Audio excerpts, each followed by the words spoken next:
These are explorers on a planet, different versions. We only see them for 2 seconds on a small screen. And I would not have spent as much time on it if I knew that it would come to just him with them in the back. That's what you saw of all that work. The 25 nurses and doctors and miners I did for this episode. And so that's kind of gives you an idea of what the Orville is like. Amazing. Do you have a favorite of the shows you think, film or television, that you've done? I mean, I know they're all your babies, but... Do I have a favorite? Yeah, that you've designed. I haven't done it. Okay, fair enough. But I'm still kind of a Salem. I think I did things on Salem. This show, I don't think I've hit it yet. Salem, it took me 3 seasons to be really in my stride, I felt. This show, I think it's like middle of next year I'll start really nailing it. I'm never happy. Are you guys happy? I'm never. And do you guys have a favorite of something you've done? Yeah, or? do you have a favorite? I think kind of the thing I just finished is usually either my favorite or my least favorite, right? Because you get so involved in the jobs you're working on. The last film I did is called The Public. It's written and directed by Emilio Estevez with Jeffrey Wright and Alec Baldwin and Taylor Schilling. And it's about homelessness. So I really had to get into the world of, what do you, as a person, what do you keep when you're leaving behind your life, and what does your life is now with you, and what is that? So I did a lot of research.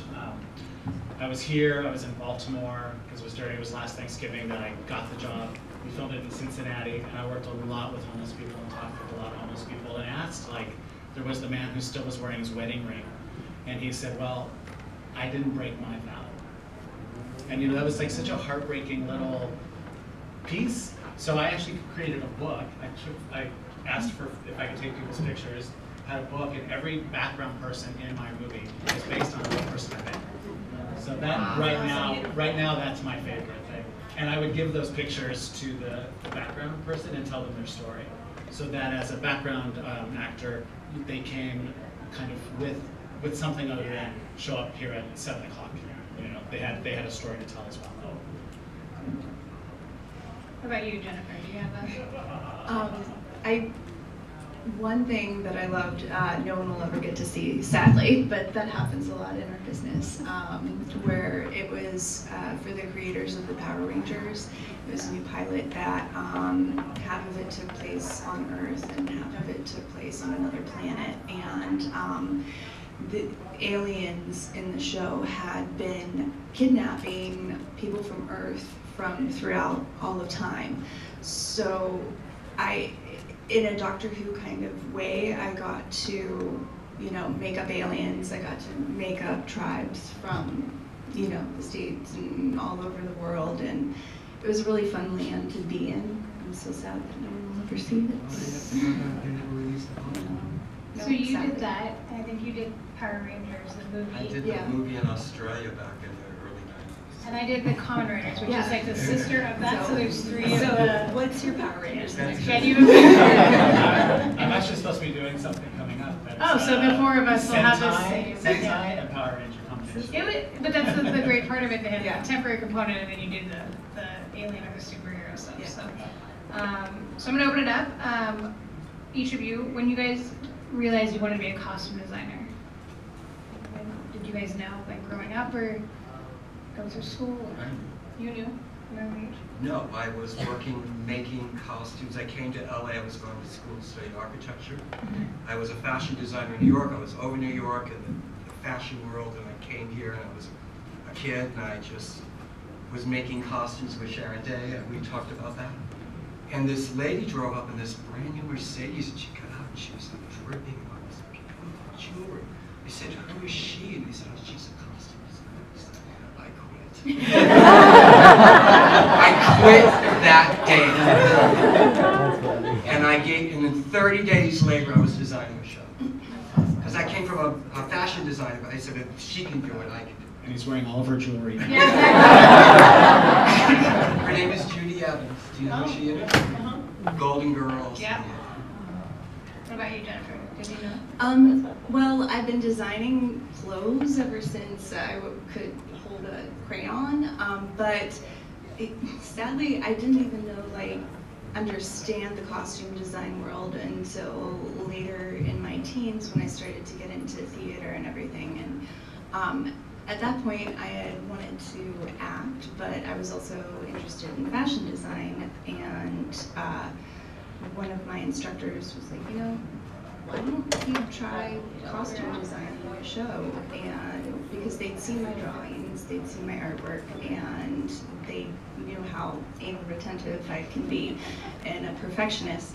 So yeah, and I designed a show, and it turned out I was really good at it, and I was willing to stay up all night making the perfect costume, but I was not willing to stay up all night and learn lines, and that's how I knew this was what I was supposed to be doing. And for me, I always loved being a part of the process of bringing characters to life and bringing a story to life, and in costume design, that's such a big part of what we do, is bring life to these characters. And that's, you know, when I first saw that in my show, in the first show that I did, you know, seeing an actor get into the costume and then that instant kind of transformation, that was really it for me. They really go through a transformation, as we all know.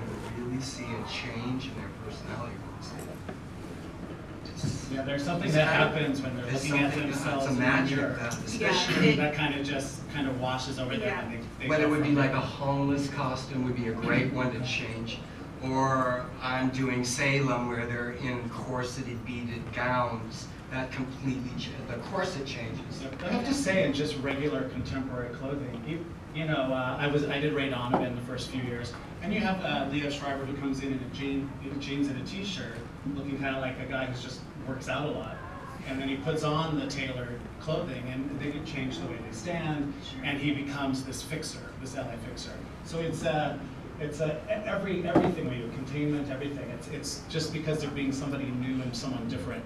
And sometimes that's the challenge, because people don't always want to play the person they're playing, but they want a job.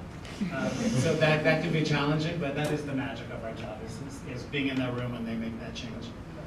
And how did you know? Costumes? Because your story is a little fun. Like your Throwback Thursdays or something. I think I kind of just stumbled into it, really. I'm from Los Angeles, and I think if you're born in LA and you went to school in LA, some of your friends became famous. And I worked in a clothing store in Beverly Hills, and like out of high school, and I didn't live in Beverly Hills. I was the only kid who needed the job at that store. But I had clients that came in that were actors, and I had friends from high school that became famous, and they would send the costume designer in to talk to me because I knew what they liked and what looked good on them. And that's when, because you know, you don't really know that it's even a job. When the actors would come in, I thought, oh, I should be their assistant, and then I learned there's a thing called a costumer and a costume designer. So then I, like you, I kind of just went, well, I don't want any of this retail business anymore. I want to do this. And it's funny, I was schlepping around in a Jeep a few days a week working for a costume designer, and still had my retail job. At that point, I was a manager. And I was so over the moon happy driving around, picking up fabric and returning costumes, than being the king of a huge store in Beverly Hills, you know. So I just thought, well, that's what's making me happy. I'm moving there. Amazing. So each of you, do you prefer film or television? Now that television become many movies, but do you guys have a preference? I think everyone's going to say the same answer. Film. Film. And why? I think it's basically all the same, and I also do a lot of commercials. So really what we're doing is telling a story. For a commercial, you're telling a story in 15 to 30 seconds. You know, and you have about 2 or 3 days to get that together and design those characters. TV, as we've been saying, it's 8 days. And or 6 if you're on my show. Or 6, yeah, and you're doubling days. And Joseph said it's unusual to have the prep time he had. On Ray Donavon, I had 16 season regulars, and you have 2 weeks, so 10 days, to do the entire season, their clothing, and then the day players that come in. We had like Katie Holmes or Susan Sarandon or Anne Margaret, and you have like a day with them. So it's shot out of a cannon. A film, you know the beginning, you know the end. TV, what you've put in episode 3, you may find out towards the end of episode 3, you're going to need it for episode 4. When you guys are breaking down the script and looking into things, where do you guys find your inspiration? Or is it based on the script? Or you just have you have a great Pinterest? Oh, you guys, you should follow me on Pinterest if you're into costumes, because I have it for you. I have it for other designers. I want you to come, and if you're doing 1950s or 1830s, I will have 1,000 pins on, you know, and it's a research, it's my stuff, but it's also a research site for, but what I do on the Orville is I have inspiration files, which I keep on my computer, of shoes and helmets and spacesuits and gloves and modernistic jewelry and strange fabrics and what's coming out the latest from Science magazine. And I just have these files of thousands and thousands of images. And if I'm stuck for a moment, I'll just scroll through some stuff and go, okay, I'm going to take that idea and then turn it into that idea. And that's what I do. So before Pinterest, before that, did you guys have books and books? Like, yes, I know we had the books and the like tear sheets and the binders full of research. File cabinets. I Yeah. still need to throw them in the trash. Or There's about scan them 10 and put them in there. file cabinets that you just... I also took, like, again on Ray Donavon, like, we had hookers in North Hollywood. And you sort of have an idea, like, immediately, all of you just thought, okay, I know what that looks like. But actually then, well, let me go to North Hollywood. Sure. That would be interesting. See what the, I kind of thought I knew, because a lot of the costume houses are in North Hollywood, so I think I kind of know where they hang out. And I did. And I talked to the cops, and then I looked at the people, and it was totally different than what I thought it was. And that's, I think, really important. You can do the research and look at the books or fashion magazines and things like that, but then going to the town and meeting the people. I did a film that was about these murders that happened in Texas City, Texas. It was a true story. So I got to go to Texas City and meet the cops that the story was about, and meet the woman who she was like a $20 crack hoe, and her daughter had been killed, had been kidnapped and killed. So I met this lady, and we met her like boyfriend was on the street, and he took us back to her house, and the lady was like, I'm not coming up to the door, who's there? And they said, it's Officer Brian. So she came up, and she had on a little t-shirt dress that had a little rip under the boob, and she didn't have shoes on, but the dirt from where she had been wearing her flip-flops, like working the street, that was on her feet. So those were all things that, you know, I'm absorbing and saying, I'm going to use that, I'm going to do that. And I think that's the best research, is going in and getting in the environment. And also my favorite part of the job, really, is getting to meet people and be in situations that you wouldn't normally be in. It really opens your eyes to a lot of things. Amazing. So we're going to open it up to questions, if you guys have any questions for our panelists. Yes? I was wondering, is there ever like a disconnect with maybe like the concept artist and the director is like in love with a certain thing, and you know in your head like there's no way you can do that in like a costume? Is there ever like a misunderstanding, or is Yes. Oh, me? Anyone, whomever. Like, how do you deal with that? Like, do you do a lot of the designing and concept art yourself? Or is it like a different department? No, we're called designers. Did you hear me? Where that doesn't happen is Marvel. Yes, that's the, It's all done before you're hired. You walk in the door and it's a done deal, which is why I won't do a model show. Yeah. It's definitely something we're struggling with. I'm on the board of the Costume Designers Guild, and there is this new thing. You know, we have costume designers, we have costume illustrators, but now there is this concept artist, this person who's working with the director or with Marvel, trying to get the movie greenlit, and then they create a character. And you're absolutely right that sometimes they've created this character that you can't actually, those clothes can't actually be worn, or they can't, they don't move, or they can't, you know. So it is a challenge, and it's something that we're really learning to live with and learning how to navigate, working all that together. There's so many people that we have to work with and collaborate with as costume designers. You know, it's not just the director, who gives us hopefully some inspiration. But as I said, it's the producer who lets you know if you can afford that inspiration. Right. But it's also there's stunt coordinators and choreographers and visual effects people, special effects. And the people. actor itself might not fit that. Let's say for And superheroes, the they're actor not built that way. himself. So Yeah, you know, so many facets. ways that what our initial idea is can go wrong, or it has to change to help with the rest of the process. But I'll never show a producer anything that can't be made. Yeah. sure. I will not. That's the I difference with know us. when I'm in the design process, and most of the time I do work with a sketch artist, and usually they're one of our people in the guild.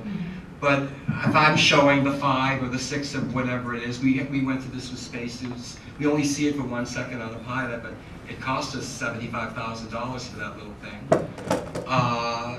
I'm not going to show you something that I know I can't make, But you're right, the illustrators who are doing concept art want to push the envelope to get the funding, and they'll draw shit then. And I think when you're looking at... Yeah, stop. I think when you're looking at, I'm going to go there, the Klingons and the teeth and you're trying there, and I'm like, that's because they didn't know when to stop. You know what I mean? I read all the blogs and everyone's like, what are they saying? You can't understand. Does anyone agree with me, or am I wrong? Go ahead. Would you say that having a time limit would bring your A game? Like, for you, say, or like... Oh no, the time limit brings the B game in. Don't you agree, guys? No, you have an A in your head. It's my A game. It's his B game. And you're, no, I'm in a workroom and I've got 5 cutter fitters and I've got an agent dyer and I'm watching the jacket be constructed. So now, and I'm timing it, and I'm like, I'm here at 9, and if they get that sleeve on it, right onto the mannequin, I'm looking at it on the mannequin, I'm going, I've got this, this, and this I know I can do. I always have 6 things I can do to something, and then I go, there's no way we're going to get this. So now I'm doing the B game. Now hopefully it's B+. But what I don't want is the C game, because when we're doing the C game, then I have an attitude. I'm angry. This is what this lady was going through in Atlanta. There was 40 shows shooting in Atlanta. There is not enough trained people. Sure. She's trying to make this stuff look gorgeous, and she's realizing that then it's going to take them 3 days for what can happen in LA in 3 hours. Sure. Or that She's if I bringing just the B stay game. up an extra hour, I can do it myself. Yeah, and when I do on Salem, I was aging costumes too. Yeah. Oh yeah, you gotta sometimes get your hands dirty for sure. I think the good news is hopefully when we take something to set, everyone thinks it's great. Unfortunately, we know what we could have done to make it a little better. But nobody else knows.